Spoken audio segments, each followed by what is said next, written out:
नमस्कार। शुरुआत करते हैं आज के मुख्य समाचार से। लोकसभा चुनाव के बाद लखनऊ में बीजेपी की पहली प्रदेश कार्यसमिति की बैठक का आयोजन हुआ, जिसमें मुख्यमंत्री योगी आदित्यनाथ ने बीजेपी कार्यकर्ताओं को संबोधित किया। इस दौरान उन्होंने कार्यकर्ताओं को उत्साहित करते हुए कहा कि बैकफुट पर आने की जरूरत नहीं है। मुख्यमंत्री ने कहा कि हालिया लोकसभा चुनाव से पहले बीजेपी ने प्रधानमंत्री मोदी के नेतृत्व में 2014, 2017, 2019 और 2022 में विपक्ष को हराया था। सीएम योगी ने आम चुनाव के परिणामों का भी जिक्र करते हुए कहा कि इसमें कोई शक नहीं है कि जितना वोट परसेंट 2014, 2017 और 2022 में बीजेपी के पक्ष में था, 2024 में भी बीजेपी उतना ही वोट पाने में सफल रही है। हालांकि 2024 के लोकसभा चुनाव में यूपी में बीजेपी को उम्मीद के मुताबिक परिणाम नहीं मिले थे।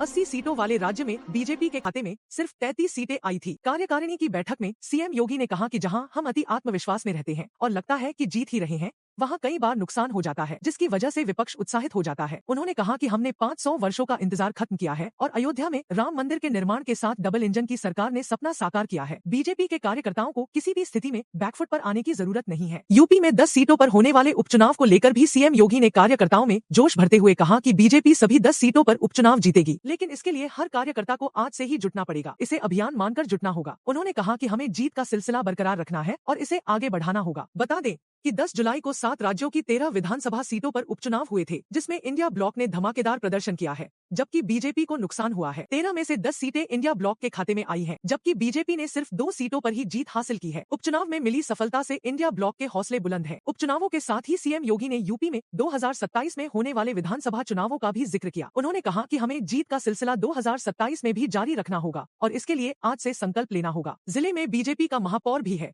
जिला पंचायत अध्यक्ष भी है, ब्लॉक प्रमुख भी है, चेयरमैन और पार्षद भी है। अगर यहाँ कोई खरोंच भी आती है तो इसका सीधा असर विधानसभा चुनावों पर पड़ेगा। इसलिए ब्लॉक प्रमुख हो या चेयरमैन, महापौर हो या जिला पंचायत अध्यक्ष, विधायक हो या विधान परिषद के सदस्य, लोकसभा के सांसद हो या राज्यसभा के सांसद, सभी को संगठन के साथ बेहतरीन तालमेल बनाकर काम करना होगा। संगठन जिसे तय करे उसके साथ खड़ा होकर कमल के फूल को विजयी बनाने के संकल्प के साथ आगे बढ़े। दिल्ली के बुराड़ी में बाबा केदारनाथ का प्रतीकात्मक मंदिर बनाने को लेकर विरोध बढ़ता जा रहा है। केदारनाथ धाम से जुड़े पंडित, पुरोहित और धर्मावलंबियों में इस मामले को लेकर नाराजगी है। उनके अनुसार केदारनाथ धाम से करोड़ों सनातन धर्मावलंबियों की आस्था जुड़ी हुई है और इस मंदिर का निर्माण तीर्थ की मर्यादा के खिलाफ है और धामों के प्रति आस्था पर प्रहार है। उत्तराखंड सरकार ने इस मामले में हस्तक्षेप किया है। मुख्यमंत्री पुष्कर सिंह धामी ने कहा कि बाबा केदार का धाम दुनिया में और कहीं नहीं बन सकता।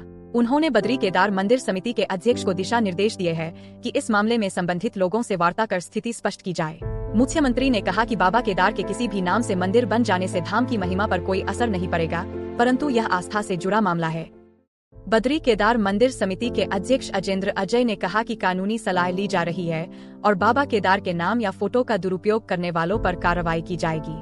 उन्होंने स्पष्ट किया कि उत्तराखंड के अलावा कहीं भी केदारनाथ धाम नहीं हो सकता। प्रभु के किसी भी नाम को लेकर मंदिर बन सकता है, जिससे धाम की महिमा पर कोई असर नहीं पड़ेगा। इस विवाद पर श्री केदारनाथ धाम ट्रस्ट बुराड़ी, दिल्ली के अध्यक्ष सुरेंद्र रौतेला ने स्पष्ट किया कि दिल्ली में केदारनाथ मंदिर बन रहा है, धाम नहीं। उन्होंने कहा कि ट्रस्ट इस मंदिर का निर्माण करवा रहा है और उत्तराखंड सरकार का इससे कोई लेना देना नहीं है।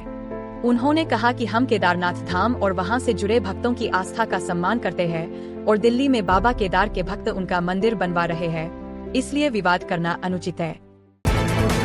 अमेरिका के पूर्व राष्ट्रपति डोनाल्ड ट्रंप पर पश्चिमी पेंसिल्वेनिया में शनिवार को एक चुनावी रैली के दौरान एक कातिलाना हमला हुआ, जिसमें उनकी जान जाते जाते बची। संदिग्ध की पहचान थॉमस मैथ्यू क्रुक्स के रूप में हुई है। यूएस सीक्रेट सर्विस इस बात की जांच कर रही है कि AR-15 राइफल के साथ एक व्यक्ति रैली वाली जगह पर कैसे दाखिल हुआ और कई गोलियां चला पाया। बताया जाता है कि अगर किसी को AR-15 राइफल से निकली गोली लग जाए तो उसका बचना असंभव हो जाता है। ऐसा क्यों कहा जाता है? इसके लिए आपको AR-15 राइफल के बारे में जानना होगा। AR-15 राइफल इतनी तेज गति से गोलियां दागता है कि यह कुछ ही सेकंड में व्यक्ति को खत्म कर सकता है। इसकी गोली इतनी रफ्तार के साथ गिरती है कि एक खोपड़ी को उड़ा सकती है और शरीर के अहम अंगों को ध्वस्त कर सकती है। द वॉशिंगटन पोस्ट ने जॉन्स हॉपकिंस अस्पताल में ट्रॉमा सर्जन जोसेफ सकरन के हवाले से कहा, यह सचमुच हड्डियों को चकनाचूर कर सकता है, यह आपके लीवर को चूर चूर कर सकता है और यह विस्फोट जितना असर पैदा कर सकता है। उन्होंने कहा, एक घटना के दौरान हाई स्पीड राउंड से मारे गए लोगों की सर्जरी के दौरान पीड़ितों के शरीर के टिश्यू टूटकर हमारे हाथों में आ गए। वॉशिंगटन पोस्ट ने अपनी एक खबर में बताया कि आखिर AR-15 राइफल से निकली गोली शरीर में इतनी तबाही क्यों मचाती है। यह AR-15 के अंदर .223 कैलिबर आकार के बुलेट का इस्तेमाल होता है। जो चीज हथियार को इतना घातक बनाती है वह है उस गोली की गति। यह छोटा और हल्का है। इसके कारतूस में इतनी गति से गोली चलाने के लिए पर्याप्त ताकत होती है कि वह 1 सेकंड में 6 फुटबॉल मैदानों को पार कर सकती है। कोई भी गोली शरीर के किसी अहम हिस्से पर लगती है तो वह तुरंत ही मौत का कारण बन सकती है। AR-15 से निकली गोली की तेज गति शरीर से टकराने के बाद कहीं अधिक नुकसान पहुंचाती है और व्यक्ति के जीवित रहने की संभावना को काफी कम हो जाती है।